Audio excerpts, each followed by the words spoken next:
Koby Altman and the Cleveland Cavaliers are about to finesse the Atlanta Hawks as trade reports are escalating about Larry Nance returning to the Cleveland Cavaliers in an upcoming trade. And the price, given some of the things the Atlanta Hawks have been doing recently, won't be that high. And Larry Nance perfectly fits exactly what the Cleveland Cavaliers need right now in terms of roster construction and could be the final sort of puzzle piece to put this Cleveland Cavaliers into championship contention. So we're going to break down what these reports are saying, what's currently going on with the Atlanta Hawks right now that makes Larry Nance available for a trade, that Koby Altman can jump in and swoop in and steal him away, and why this is the perfect move for the Cleveland Cavaliers. So lots of stuff to break down in this video. Before we do, folks, again, if you're part of the 88% of our viewers that haven't hit the subscribe button just yet, and you want to stay up to date with everything that's going on with the Cleveland Cavaliers, myself and Billy delivering daily Cleveland Cavaliers coverage out here on the channel. So make sure you guys subscribe so you don't miss a single thing that's going on with this Cavs team. Lots of stuff going on. Obviously, a hot start for Cleveland. Haven't had the toughest of schedules, but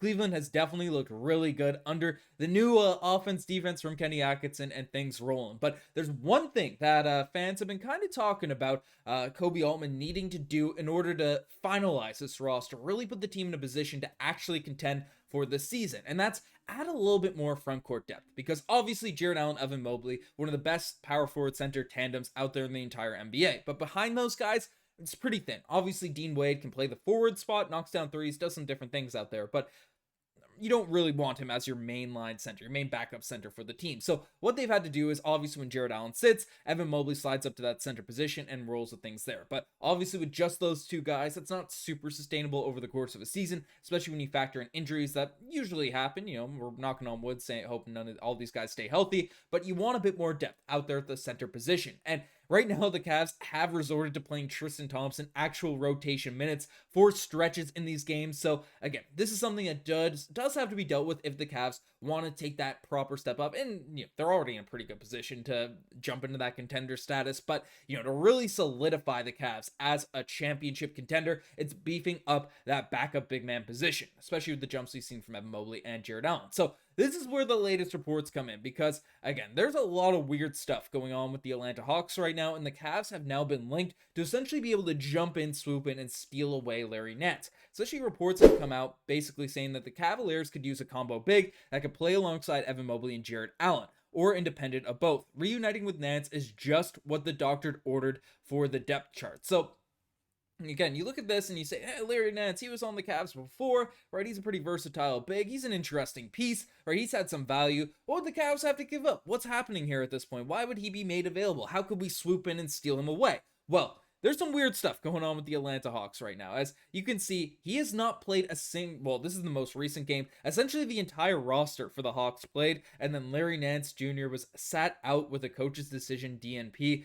and, you know, other games, he hasn't played a single second for the Atlanta Hawks yet in the regular season. And in the most recent game, everyone got run but Larry Nance. So he is not factoring in right now to the rotation, to their sort of plans. And he was only acquired by the Atlanta Hawks from the New Orleans Pelicans in that DeJounte Murray trade. He was just salary filler. So right now, again, with Risa Shea out there on the team, right, a few forwards, a Kongwu stepping up this season, even David Roddy getting some extra minutes for that squad, right? They aren't that interesting giving minutes to a Larry Nance, you know, out there in their actual rotation. And frankly, Larry Nance is a legitimate rotation player out there in the NBA. We can take a look at his stats last season. Averaged 6 points per game, 5 rebounds, 2 assists per night, shot 41%, not a crazy high volume by any stretch, like a tiny volume, but still, you know, has some semblance of a jump shot there at some point, even though I wouldn't bank on that being the big thing. But he's very athletic, you know, for 6'8", can come in, slide in, and especially be that power forward to play alongside a Mobley, play alongside a Jarrett Allen, and frankly, you know, 6'8's the height, but we've seen Larry Nance play. He can slide into that center spot and be that almost small ball 5 for this team, just given his athleticism, his ability to rebound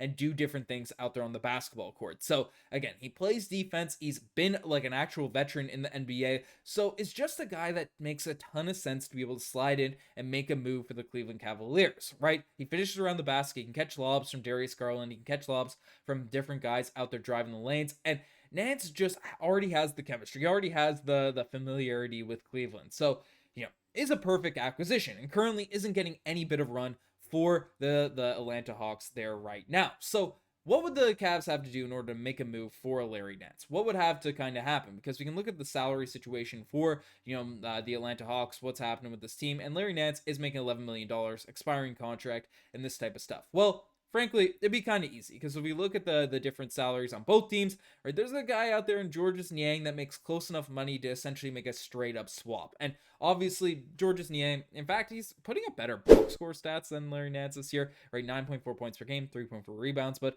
we know he's at a pretty loaded position for the Cavs already on this team and is a negative out there on the defensive end. And he's had some tough games against some of the worst teams. Had a good game against the Raptors, but, against the Wizards especially, just really, really struggled out there on the court. And frankly, I haven't heard many Cavs fans eager for Georges Niang minutes. So again, if the salaries match up, you can fire over Niang over to the Atlanta Hawks where he fits a little bit better, add some more floor spacing to that team, right? And you attach maybe a second round pick or so, and that's essentially what was pitched out here in this recent report. They might flinch, the Atlanta Hawks, at the balance of Niang's contract, $8.2 million in 2025-26, but this trade gives them additional $2.7 in wiggle room underneath the luxury tax this year, arming them with a mid-ending expiring salary to use matching tool over the offseason. Grabbing 2 seconds could be enough to push this over the hump, though Cleveland can toss in a third if need be. Again, I honestly think 1 second could suffice for this type of deal. I mean, the Atlanta Hawks are not even playing this guy. They're not even giving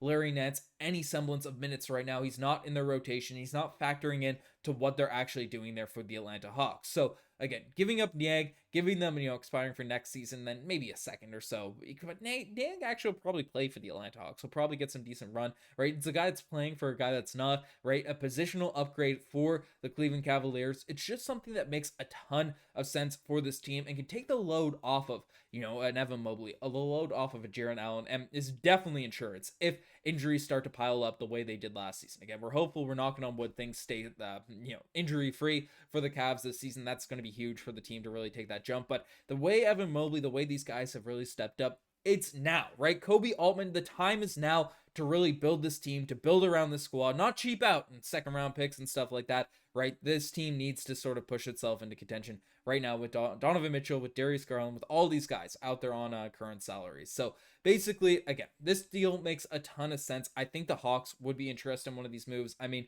we could take a look at what they'd other stuff like the Hawks would want, right? You're not getting Dyson Daniels. He's playing really well out there on this team, right? Roddy, like from the Cavs side of things to facilitate one of these deals, like Okoro's, you're probably not going to facilitate this trade for, right? Dean Wade's also a bit of our forward depth out there for the Cavs. So again, Georges Niang just makes sense in terms of the piece, in terms of the guy that would be going back to the Atlanta Hawks in one of these trade packages. But let me know what you guys think in the comment section down below about this Larry Nance trade. Frankly, this would be a big finesse for the Cleveland Cavaliers. Take away a guy that has actual value. The Hawks are kind of nerfing his value at this point. Again, if you made it this far in the video, make sure to subscribe. You're part of that 88%. Anyways, I'm signing out.